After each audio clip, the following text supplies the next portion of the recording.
Hello students, आज आप लोगों के सामने कॉम्पिटिटिव एग्ज़ाम जैसे कि नवोदय, सैनिक या ओलंपियाड या फिर किसी भी कॉम्पिटिटिव एग्ज़ाम को यदि आप फेस करते हैं और इस तरह के क्वेश्चन को देखते हैं और आपके सामने बहुत कम समय होता है, तो कैसे किन बातों को ध्यान में रख करके आप टाइम एंड वर्क से रिलेटेड, आज जो मैं चैप्टर को बता रहा हूँ वो टाइम एंड वर्क से रिलेटेड है। और जो पॉइंट बता रहा हूँ उम्मीद करता हूँ बिल्कुल वीडियो कंप्लीट और लास्ट तक देखेंगे। सारे क्वेश्चन डिफरेंट हैं, तो मैं चाहूँगा कि आप वीडियो ध्यान से देखें ताकि यदि कहीं कन्फ्यूजन हो तो कमेंट बॉक्स में अपने प्रॉब्लम और शेयर करें। Okay students, now we should not waste our time and now look at here. जैसा कि आप देख रहे हैं, 28 workman can build a wall in 25 days. यदि 28 वर्कमैन हैं तो 25 डेज में कंप्लीट कर रहे हैं किसी काम को। तो यदि मैं आपसे पूछूं कि यदि 28 वर्कमैन में से यदि 27 को हटा दिया जाए और केवल एक ही वर्कमैन को कहा जाए आप काम करो, तो क्या वो जल्दी काम कर पाएगा? बिल्कुल नहीं, उसे काम करने में लेट होगी। तो जब भी आपको ऐसा लगे कि काम करने में लेट हो या टाइम जिसमें ज़्यादा लग रहा हो, आप उसमें मल्टीप्लाई करेंगे। ठीक है, तो ध्यान देंगे 28 workman can build a wall in 25 days. तो क्वेश्चन नंबर 1 मैं आपका सॉल्व कर रहा हूँ, ध्यान देखेंगे। ऐसे क्वेश्चन में आप मल्टीप्लाई करेंगे। ओके, 28 वर्कमैन 25 डेज में काम कर रहे हैं। Then 35 workman will take the time to do the same work. तो 20 कितना पूछा गया आपसे? तो 35 वर्कमैन कितने टाइम में कंप्लीट काम करेंगे? तो 35 इंटू एक्स। याद रखेंगे, जब भी आपसे पूछा जाए कि यदि व्यक्ति की संख्या अधिक है तो जो टाइम लग रहा है, यदि व्यक्ति की संख्या कम कर दी जाए तो टाइम पहले से ज़्यादा लगेगा। ठीक है ना? यदि व्यक्ति की संख्या कम कर दी जाए तो ज़्यादा समय लगेगा, यदि व्यक्ति की संख्या अधिक कर दी जाए तो टाइम कम लगेगा। तो यहाँ देख रहे होंगे कि जब भी वर्क और टाइम दोनों दिया हुआ है एक साथ, उस कंडीशन में व्यक्तियों की संख्या को टाइम को दिखाने के लिए कितने समय में 35 में किसी काम को करेंगे, ऐसे कंडीशन में आप क्या करेंगे? दोनों तरफ आप मल्टीप्लाई कर देंगे। बहुत ही आसानी से आप आंसर ला पाएंगे। इसलिए केवल x इज इक्वल टू करेंगे तो आपके पास 28 इंटू 25 बाई 35, 7 5 या 35 और 7 4 या 28। ठीक है, और 5 या 25, यानी 5 4 या 20 डेज में काम कंप्लीट हो जाएगा। जब कितने व्यक्ति रहेंगे? 35 डेज व्यक्ति रहेंगे तो काम आपका 20 डेज में कंप्लीट होगा। फिर मैं आपको बता दूं, फर्स्ट क्वेश्चन का मेन पॉइंट यही है कि व्यक्तियों की संख्या यदि अधिक हो तो काम कम समय में होगा, व्यक्तियों की संख्या कम हो तो काम अधिक समय में होगा। ऐसे कंडीशन में जब भी इस तरह की क्वेश्चन हो, आपस में मल्टीप्लाई करके आप सॉल्व करेंगे। क्वेश्चन नंबर 2 ध्यान से देखिए। सेकेंड क्वेश्चन है, A and B can do a piece of work in 36 days. यदि ए और बी दोनों मिलकर काम करते हैं तो 36 डेज में काम करते हैं। याद रखेंगे, 36 डेज में काम करते हैं, ए और बी मिलकर काम करते हैं। तो उसके बाद बोला गया B and C can do it in 24 days.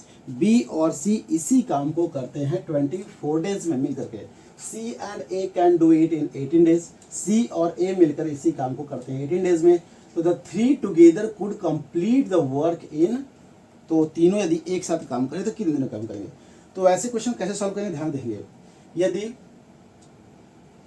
ए और बी किसी के काम को कर रहे हैं कितने दिन में?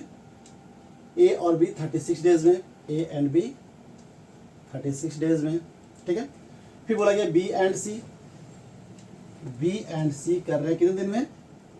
24 डेज में। और सी एंड ए कर रहे कितने दिन में? 18 डेज में। तो आपसे पूछा गया ए, बी और सी कितने दिन में काम करेंगे। ऐसे क्वेश्चन जब भी आपको दिखाई दें, कोशिश करेंगे आप सबसे पहले यदि आप तीनों को एक साथ दिखा दें तो ए यहाँ भी है, ए यहाँ भी है, बी यदि दिखा दे, बी यहाँ भी, बी यहाँ भी है, सी यहाँ है तो सी यहाँ भी है, यानी तीनों मिलकर के यदि एक साथ काम करें तो आपको दिखाई देगा 2 बार ए, 2 बार बी, 2 बार सी। ठीक है, और तीनों को के काम को यदि एक दिन में दिखाया जाए कि एक दिन में कितना काम करेंगे, तो 1/36 इसका, 1/24 इसका और 1/18। ओके, तीनों का एलसीएम निकाल लेंगे तो कितना जाएगा आपके पास? 72। 36 से 2 टाइम में, 24 से 3 टाइम में और 18 से 4 टाइम में, यानी तीनों को डिवाइड करके देखेंगे आपके सामने 2, 3 और 4 आएगा, यानी 4 और 3 7 और 2 9/72। ठीक है, तो आप देख रहे होंगे कि ए बी सी यदि दो दो बार मिलकर काम कर रहे हैं, यदि एक बार अकेला केवल काम करें ए बी सी तो क्या लिखेंगे, इसलिए ए बी और सी यदि अकेले काम करेंगे तो ध्यान देखेंगे आप 9/72 जो है, और यहाँ से 2 जो इंटू में था डिवाइड में हो जाएगा, यानी कि 9/72 इंटू 2 यानी 9 8 जा 72 और 8 2 जा 16 यानी 1/16 जो आपको दिख रहा है, ये डेज जो दिख रहा है ये वर्क हो जाता है। और इसे जैसे ही आप इनवर्स उल्टा करते हैं, ठीक है, रेसिप्रोकल करते हैं तो 16 डेज में काम कंप्लीट हो जाएगा। ठीक है, जब भी आप देखेंगे ध्यान देंगे बाई में आप जब भी लिख रहे हैं 1/36 का मतलब हुआ कि 36 डेज में पूरा काम करते हैं, एक दिन में केवल 1/36 पार्ट वर्क कर पाएंगे। ठीक है, इस तरह से 1/24 पार्ट कर पाएंगे। तो इस तरह से 9/72 है, ये पार्ट है, यानी इतना पार्ट कर पाएंगे।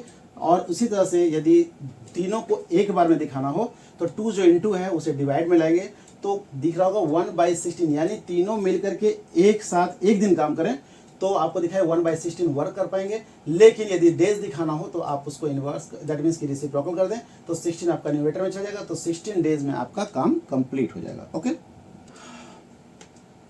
Now question number 3, A can do a certain job in 15 days, यानी ए करता है 15 डेज में, बी अकेला करता है 10 डेज में, और बी वर्क करता है फॉर 5 डेज, बी 5 दिन काम करता है and then left the work, उसके बाद वो काम छोड़ देता है। In how many days will A alone do the rest of the work, बाकी बचे काम को कितने दिन काम करेगा। ध्यान से देखिए बहुत बारीकी से, तो आप अच्छे समझ पाएंगे। ध्यान से देखिए, जैसे A can do a certain job in 15 days, यदि ए कर रहा है किसी काम को 15 डेज में, यानी ए करेगा 1 वर्क को 1/15 इतने काम करेगा, एक दिन में इतना काम करेगा। ठीक है, उसी तरह से बी का देखें, बी बताया गया B alone can do 10 days में, तो एक दिन में कितना काम करेगा, तो 1/10 वर्क वो कर पाएगा। ठीक है, उसी तरह से आपसे बोला गया कि बी जो है अकेला 10 डेज में कर तो सकता है, लेकिन बी वर्क किया कितना दिन, 5 डेज काम किया है। तो ध्यान देंगे एक दिन में इतना वर्क करता है, इसलिए बी वर्कड 5 डेज, तो 5 दिन में कितना काम करेगा, तो 1/10 इंटू 5, 5 2 जा, यानी हाफ वर्क उसका कंप्लीट हो जाएगा। अब ये हाफ वर्क किसको करना है, यहाँ बोला जा रहा है कि अब उसका दिन how many days will A alone do the rest of work, यानी हाफ काम अब करना है किसको, ए को। तो एक किसी कार्य को 1/15 वर्क करता है एक दिन में। ठीक है, सिंस बता सकते हैं, since A do the work in 15 days. ठीक है, तो हाफ वर्क कितने दिन में काम कर पाएगा, तो 15 इंटू 1/2 करेंगे, दैट मीन्स कि 7:1/2 डेज में वो काम कर पाएगा। 15 डेज में पूरा काम करता है, तो हाफ वर्क को करने के लिए आप उससे मल्टीप्लाई करेंगे तो 7:1/2 डेज में काम पूरा कर पाएगा। ओके, नेक्स्ट क्वेश्चन ध्यान से देखेंगे, question number 4, A can do a certain work in 12 days, A करता है 12 डेज में, B is 60% more efficient than A, B जो है ए से 60% ज्यादा कुशल है। ये किसी कार्य को यदि मान लीजिए, शॉर्ट में ट्रिक में बता रहा हूं, ध्यान से देखेंगे, ध्यान से देखेंगे, बोला गया है कि A can do a certain work in 12 days, A किसी कार्य को 12 दिन में करता है, B is 60% more efficient than A. जब भी इस तरह की बात हो तो आप ए और बी दो भाग बांट दें। अब बोला गया कि बी जो है 60% ज्यादा कुशल है, यानी बी जो है ज्यादा मात्रा में कम समय ज्यादा काम कर पाता है। अगर ये 100% काम करता है तो ये 160% वर्क करता है। याद रखेंगे कैपेसिटी की बात जैसे ही होगी तो वर्क जो होता है आपस में चेंज, टाइमिंग जो है आपस में चेंज हो जाएगा। ध्यान रखेंगे, जब भी कैपेसिटी की बात हो, जिसकी कैपेसिटी ज़्यादा है वो कम समय लेगा और जिसकी कैपेसिटी कम है वो ज़्यादा समय लेगा।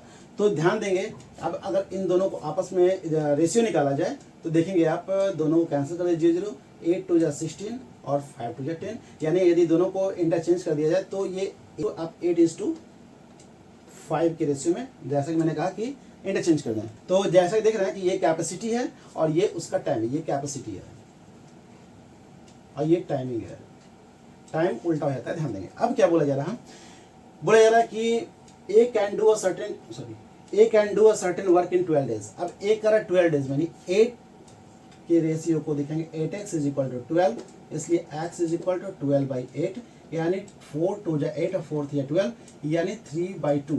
इसलिए आप बताएंगे बी की कैपेसिटी किसी कार्य को करने कितना है 5x, तो 5x is equal to 5 into 3/2 यानी 5 3 जा 15/2 यानी क्या सकते हैं 7:1/2 है ना, डेज में वो काम कंप्लीट कर पाएगा। ठीक है, नेक्स्ट क्वेश्चन ध्यान से देखेंगे।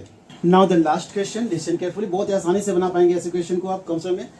12 men can do a piece of work in 8 days। जैसे ही आपको फर्स्ट क्वेश्चन बताया गया था कि जहां पर मेन और वर्क डेज दिखाई दे, उस कंडीशन में सबसे पहले तो आप इन दोनों को आपस में मल्टीप्लाई कीजिएगा। तो क्वेश्चन नंबर 5 को सॉल्व कर रहा हूं, तो 12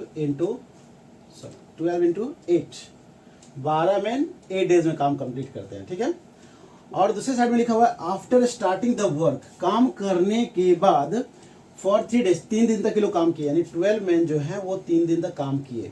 ठीक है, बाकी क्या कंडीशन है बोला गया है 3 more men joined them, इसमें 3 व्यक्ति बढ़ गए, तो 12 में 3 बढ़ गए, कितना हो गए 15 हो गए। अब बोला गया कि how many days will they take to complete the remaining work, बाकी जो बचे हुए काम है वो कितने दिन में करेंगे, तो एक्स डेज लिखेंगे। 15 जो व्यक्ति हैं 12 जो पर्सन है वो 3 डेज काम कर लिए, अब पर्सन की संख्या बढ़ गई है, बाकी बचे काम को कितने दिन में करेंगे, ध्यान से देखेंगे। तो ऐसे कंडीशन में आप क्या करेंगे, 12 8 जा 96 is equal to 36 plus 15x। अब आप क्या करेंगे, इसे दिखाएंगे आप 96 minus 36 is equal to 15x, दोनों को लेस करें, x इज 0 और 9 3 is equal to 6 is equal to 15x। So x is equal to 60/15, 15 4 जा 60, तो 4 डेज में बाकी जो रिमेनिंग वर्क है वो कंप्लीट कर पाएंगे। फ्रेंड्स, तो मैं चाहूँगा कि आप जिस तरह से आज फर्स्ट पार्ट मैंने बताने का प्रयास किया है, इसमें यदि कोई कमी लग रहा हो आपको, क्योंकि आप वैसे स्टूडेंट्स जो भी नवोदय की तैयारी कर रहे हैं, सैनिक की तैयारी कर रहे हैं या किसी अदर कंपटीशन की तैयारी कर रहे हैं, यदि कम समय में आप अच्छी तैयारी करना चाहते हैं तो मैं चाहूँगा कि आप वीडियो कंप्लीट और लास्ट देखें। कन्फ्यूजन हो तो कमेंट बॉक्स में अपनी प्रॉब्लम अवश्य शेयर करें। Okay friends, thank you.